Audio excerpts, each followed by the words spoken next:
오늘 본문도 어제 본문에 이어서 바사 페르시아 시대 때부터 종말까지의 역사를 진행하고 있는 과정을 보여주는 묵시 중의 한 장면을 보여주고 있습니다.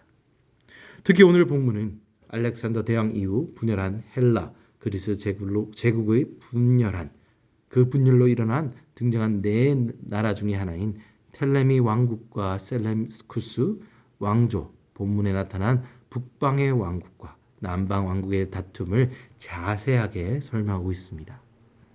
이 흐름을 설명하다 오늘 본문은 한 사람에게서 잠시 그 시선을 멈추고 설명하는 모습이 오늘 21절 말씀에서 시작됩니다.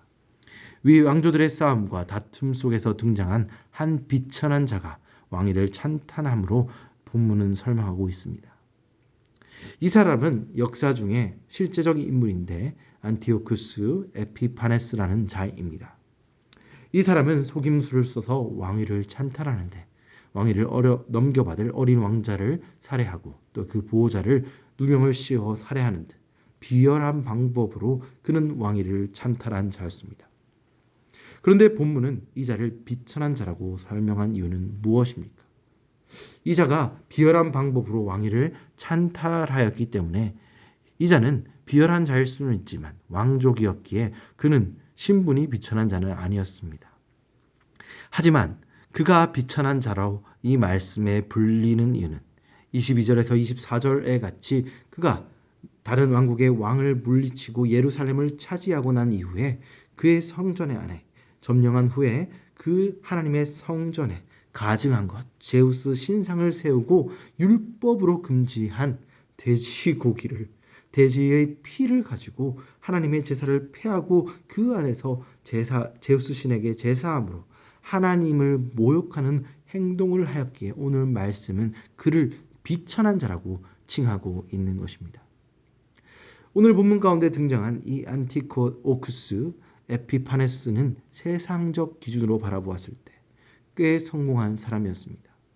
물론 어린 왕을 몰아내고 또 그 보호자를 살해하는 것이 잔인하다고 말할 수는 있겠지만 세상의 다른 권력자들과 나라의 일들을 살펴볼 때 종종 있는 일이었고 또 그는 그에서 그치지 않고 그 왕국을 성공적으로 이끌어 군대를 이끌고 전쟁에 승리하기까지 합니다. 왕의 자리에 오르고 전쟁에 성공하는 등 존귀하고 탁월한 자라고 불릴 만큼의 세상적 기준에 성공한 자였지만 그는 하나님의 심판 앞에서 자유로울 수 없었고 그는 진정한 판단과 심판을 하시는 하나님 앞에서 바라볼 때 비천한 자일 수밖에 없는 그리고 비천한 바의 낙인을 오늘 말씀 가운데 받았다는 것입니다. 오늘 본문에 나타난 이 왕은 자신의 꾀와 계책으로 자신이 원하는 것을 모두 얻은 것처럼 보입니다. 그리고 그의 삶 속에서 얻은 성공과 번영 그리고 형통함이 마치 계속되고 있는 것 같이 보일 때도 있습니다. 왕위에도 오르지 못한 자였지만 결국 왕위에 올랐고 넓은 지역을 다스리게 되었고 하나님의 성전에 있는 유대 지역도 손아귀에 들어가고 그리고 하나님의 젖는 자이신 하나님의 성전까지 더럽히는 그 권세를 얻은 것 같았지만 오늘 본문 24절은 분명하게 그 끝이 있다고 말합니다. 이 세상 속에서 성공하고 계속될 것 같던 그의 형통은 결국 하나님의 때에 끝이 나고 그 잠깐 이어지던 그 기간도 결국에는 하나님의 허락 안에 있었다는 것을 오늘 말씀은 우리에게 말하고 있는 것입니다. 오늘 우리가 살아가는 이 세상 가운데 악인의 성공이 그리고 악인의 뛰어남이 우리의 길을 의심하게 만들기도 합니다. 우리의 가는 길과 우리의 방법이 하나님의 방법이 틀린 것은 아닌가라고 의심하게 만들기도 합니다. 악인의 탁월함이 칭송받고 인정받음을 바라보고 우리는 세상 가운데 위축될 때가 있습니다. 우리 주위 가운데 여러 편법과 속임수로 성공하는 사업가와 기업들 그리고 승승장구하고 법망을 교묘하게 피해 여러 가지 이익을 얻는 사람들을 바라볼 때 그 모습들과 우리의 형통하지 못한 모습을 바라보며 하나님의 공의가 어디 있는가라는 의심을 우리가 감히 가질 때도 있습니다.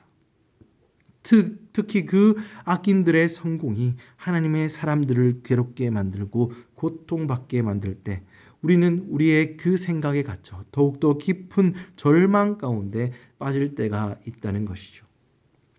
하지만 우리가 기억해야 할 것은, 반드시 기억해야 할 것은 그들의 성공과 탁월함이 하나님의 정하신 때와 방법으로 그들에게 임할 것이라는 것입니다.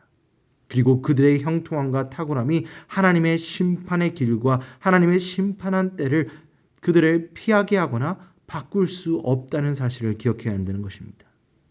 그들이 세상 자신의 지혜와 자신의 방법으로 세상 사람들을 속이고 사람들의 법을 피해갈 수 있을지는 몰라도 결국 하나님의 공의하심과 전능하심 앞에 그들은 하나님의 심판에 나아가게 되고 그 심판을 피할 수 없다는 것입니다. 악인들의 형통 앞에서 절망하지 않을 수 있는 우리가 가질 수 있는 비결은 이 하나님의 때와 하나님의 의를, 하나님께서 이루실 그 의를 바라보는 것입니다. 신약시대 가운데 사도 바울도 예수 그리스도의 복음을 전하다 유대인들과 로마로부터 핍박받고 갇히고 매를 받고 박해를 받았습니다. 그러나 사도 바울이 그로 인해 절망하거나 그로 인해 사역을 중단하지 아니합니다. 죽기까지 그 사역을 계속해서 이어갑니다. 왜냐하면 바울이 바라보고 있는 그 하나님의 공의와 하나님의 사랑이 회복된 천국 소망이 반드시 이루어질 것을 바울은 항상 바라보고 있었고 항상 확신했기 때문입니다. 오늘 말씀 가운데 비천한 자라고 칭함을 받는 안티코스 에피파네스는 간교한 자였습니다. 그리고 그는 그의 꾀로 많은 왕들을 속이고 하나님의 백성들은 유대 민족들을 속이고 넘어질고 결국엔 성전을 더럽히기에 성공합니다. 이 비천한 자라고 칭함받는 안티코스는 성도를 속이고 넘어뜨리는 사단의 그 모습과 닮아 있습니다. 간교한 말로 풍문으로 하나님의 성전을 실족하게 만들고 실제 역사 속에서도 간교한 꾀로 그 유대 백성들을 속여서 그 예루살렘 성을 결국엔 차지합니다. 그리고 세상만 바라보게 하고 자신의 힘만 바라보게 하여서 그 유대 민족들이 절망 가운데 빠지도록 만드는 자였습니다. 오늘날 사단도 우리 성도들을 교묘한 방법으로 우리를 속여 나갑니다. 옛날처럼 칼과 총들로 성도들을 위협하는 것 대신 이제는 교묘한 말로 말씀보다 세상의 가치가 더 중요한 것처럼 세상의 힘이 더 위대한 것처럼 우리가 믿게 만든 것입니다. 나쁜 것을 통해 신앙을 포기하게 만드는 것이 아니라 하나님이 창조하신 선한 것을 교묘하게 바꾸어 마치 그것이 하나님의 사랑과 다른 것처럼 포장하고 그리고 또 그것에 대해서 지적하면 마치 하나님의 창조하신 선한 것을 귀중하게 여기지 않는 자처럼 만들어 자신의 꾀로 자신의 뜻으로 우리들을 자신의 그 뜻 가운데 비난하고 핍박하여서 우리를 악한 자로 만드는, 우리를 실패한 자로 만드는 그 사단의 세력들이 우리 세상 가운데 가득하다는 것이죠. 오늘 이 비천한 자가 교묘한 꾀로 세상들의 왕들과 하나님의 백성을 속인 뒤에 하나님의 성전을 더럽히고 짓밟은 것처럼 사단은 교묘한 말로 마치 평화를 이루는 것처럼 행동하고 결국 우리를 핍박하고 신앙의 가치를 버리고 자신의 가치를 따를 것을 강요한다는 것입니다. 오늘 말씀과 같이 하나님의 때가 이르기 전에 우리에게도 이러한 고난과 박해가 실제적으로 다가올 수 있다는 사실을 알고 우리는 대비해야 합니다. 그렇다면 우리는 어떻게 이러한 고난과 박해를 준비할 수 있습니까?